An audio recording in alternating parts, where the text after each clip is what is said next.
Hey y'all, welcome back to my channel. I'm Rocio and this is Risa's Rizzos. For those of y'all who are tuning in for the very first time, welcome. So I wanted to do this video because it has been requested numerous times. It's been requested more or less in the same question or phrase, and I realized that it was really important when I had actually gone to Miami and I visited my family, and my cousin out there who has been faithfully trying to get her curls back wants a recipe, wants a set schedule on what I did to get my curls back from heat damage. She thinks that there's just some easy trick that I can do that I'll apply it onto my hair and overnight I'll get my curls back. That's not really the case. And I feel like a lot of my subscribers might think that a lot of these practices and a lot of these methods that I've mentioned in my videos, that I just did them in a couple of days or a couple of months. These are things that I have done to get my curls back, but I've done them over the course of several months. And I've mentioned in a previous video that it actually took me 14 months exactly to get a full head of hair that was the same exact pattern, which is more or less curly. And I definitely know that it was because of these practices and these methods that I had utilized on my own hair that really made my curls come back at its healthiest state. Because of the fact that there are a lot of you who are watching this video who are hoping for that magic potion or super magic trick on how to get your curls back. Like I said, there is no overnight trick. It really is just a lot of patience and a lot of practice in utilizing a lot of these methods and a lot of these tips onto your own hair. So I guess what I can do is I can let you know exactly what I did right at the start of my transition, or right when I decided, okay, I need to get my curls back because this is kind of ridiculous. Like, I was in this shaggy dog straight hair kind of phase. I immediately looked up how to get my curls back and I found Lorraine Massey's Curly Girl method. And so if you're not familiar with the Curly Girl method yet, I can leave a link down in the description box below on a video where I explain to you exactly what the Curly Girl method is. So as soon as I found out what it was, I immediately started co-washing on my own hair. So as soon as I found out about this Curly Girl method, I did immediately go out and buy the trial size versions of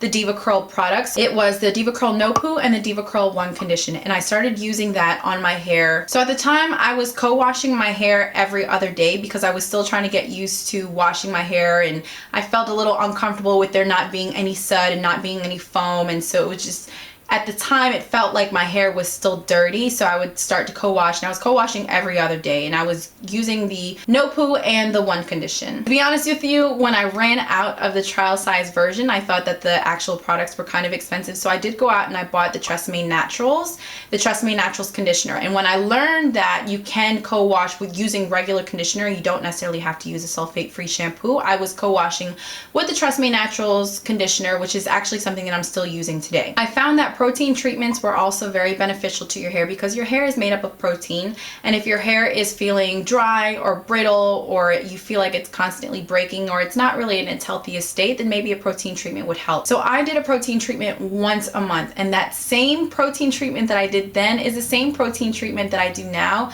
which is the avocado, egg, and honey mix. So I do also have a link to that particular video in the description box below where I explain to you all the ingredients and what it is that makes it beneficial to getting your curls back and getting your hair healthy. I also made sure that I deep conditioned once a week. So I have my protein treatment once a month, and then I made sure that I deep conditioned once a week because I wanted to make sure that I had the balance between protein and moisture. The deep conditioner that I was using at the time was the Shea Moisture Yucca and Baobab Anti-Breakage Mask, and I believe that that line is no longer called Yucca and Baobab, but now Yucca and Plantain. Another question that is asked pretty often is, how does one transition without losing their mind? Because you go through this awkward stage of having your hair just really bizarre wave or curl pattern at the root, and then just nothing but straight hair, you know, mid-length to ends. And I completely understand what you're going through because I went through that too. I went through this really awkward stage, but you know what, to be honest with you, I really just stuck through it.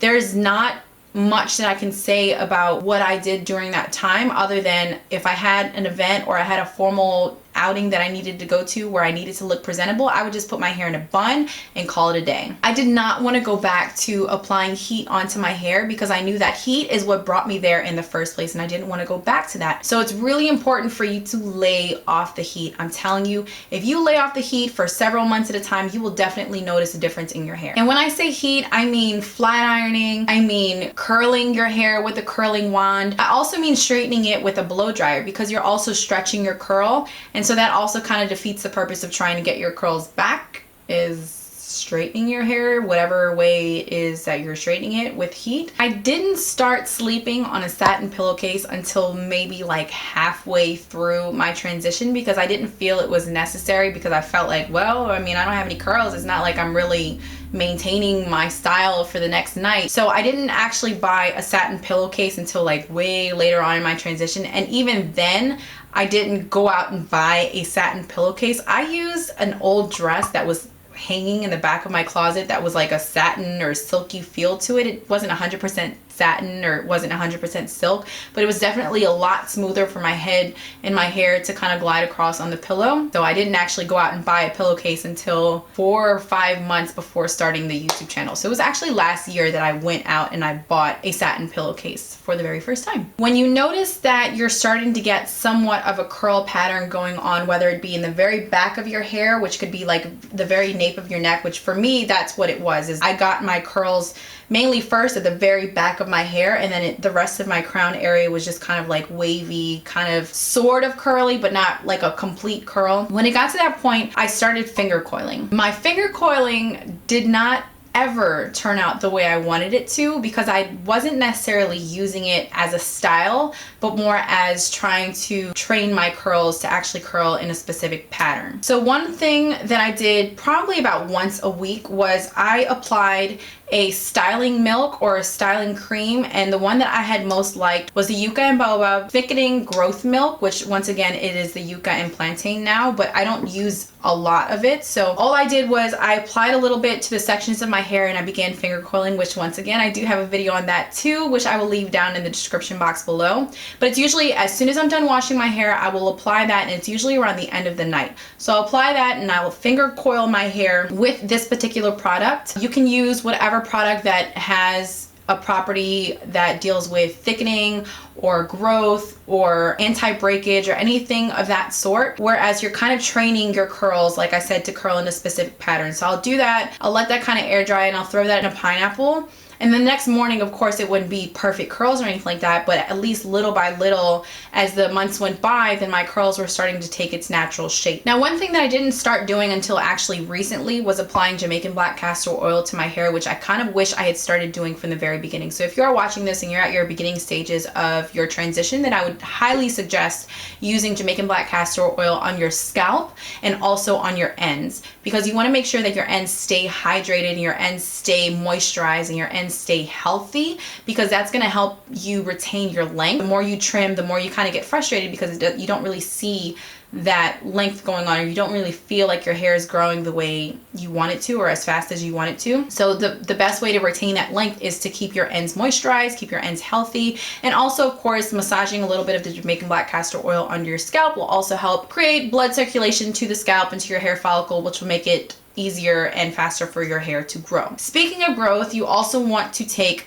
maybe some hair supplements or some biotin. I was personally taking phyto hair and nail supplements at the very beginning of my transition because it was something that my cousin had suggested to me, and she's also a hairstylist, and so she's like, this is something that I'm using, my hair is growing really fast. And so I was like, yes, I want to try it too. And I did try it, and I did notice that my hair was kind of growing at a healthier and stronger and a bit more of a faster rate. I'll leave a link down in the description box below on where you can get the phyto hair and nail supplements. But when I ran out of that, I was like, I don't really want to spend that much money on hair supplements. So I actually just went out to Walgreens and I bought myself some biotin. So I think it was a 5,000 milligram biotin. It was just little biotin capsules, and I was taking that once a day. You want to make sure that you drink a lot of water when you're taking these hair supplements or these biotin pills, because there is a chance of you breaking out. So you want to make sure that you continue to drink a lot of water. Eating healthy is also very imperative when it comes to hair growth and hair health. I found it very difficult for me to find the right combination of products until it got to the point where all of my hair was finally the same pattern. Like I said, it wasn't completely curly when I finally had all of my hair at the same pattern, which, like I said, was around the 13th or the 14th month. It wasn't until then that I found my perfect combo, which is still my favorite combo to this day, which is something that I talk about in almost all of my videos. I found it really hard to find products that I found would work with my hair type. When you're transitioning, you have a variety of hair types on your head. You have curly, you have straight, you have wavy. Sometimes they're not always in that exact same sequence, but you have a variety of hair types in your hair. One thing that I'm going to mention is whenever you buy products, save your receipts. Please save your receipts, because if you feel that after maybe the third time of using that product, you can always return it. There are a lot of stores like Walmart and Walgreens and Target that do have return policies that you can use the product depending on what products it is. I mean, these are just products that you're, pouring out of a bottle, so it's not like it's an internal product that you're eating or anything like that. But they have return policies where if you don't like something after a certain amount of days or before a certain amount of days, then you can always return it and get a full refund, or sometimes even an exchange, which works just as well because you can always exchange it for something else that you might want to try. There's no sense in keeping a product that you just do not like or that you just hate and that it just does not work for your hair, because then that just adds to you being a product junkie, and what's the point of having all those products if you're not really going to use them, right? I always get kind of sad whenever people ask me, like, what is it that you're doing to your hair that made it curl back so fast, or how long did it take for you to get your curls back? Because I know that it didn't happen overnight, and I know that's kind of the answer that a lot of you all are expecting. It is not going to happen overnight. It really has to do with patience and discipline. Put that flattening iron away, step away from the heat. I'm telling you, it makes a load of difference if you just stop straightening your hair. I feel as though this video is not going to satisfy my cousin, because I know that she's looking for that overnight success story. And I feel like some of you who are watching this are probably not going to be happy with what it is that I just said. But to be honest with you, that's really what I did. It was really just protein treatment, deep conditioner, co-washing, and train your curls to curl using the finger coiling method. Stop hoarding products that you know your curls do not like and do not need. Stop being the product junkie order that you know we can easily turn into. Just stop. I hope that this answered a lot of your questions, and if not, if you have specific questions maybe when it comes to products or when it comes to styling routines or things like that, anything that I haven't covered in any of my previous videos, then please leave that in a comment below. I would be more than happy to try to help you all to the best of my ability. So give this video a thumbs up if you liked it, and don't forget to subscribe if you have not subscribed already. And you can always find me on Instagram, Twitter, and Facebook at Reese's Rizzos. Of course, Facebook being It's Reese's Rizzos. And I will see y'all in the next video. Thank you so much for watching.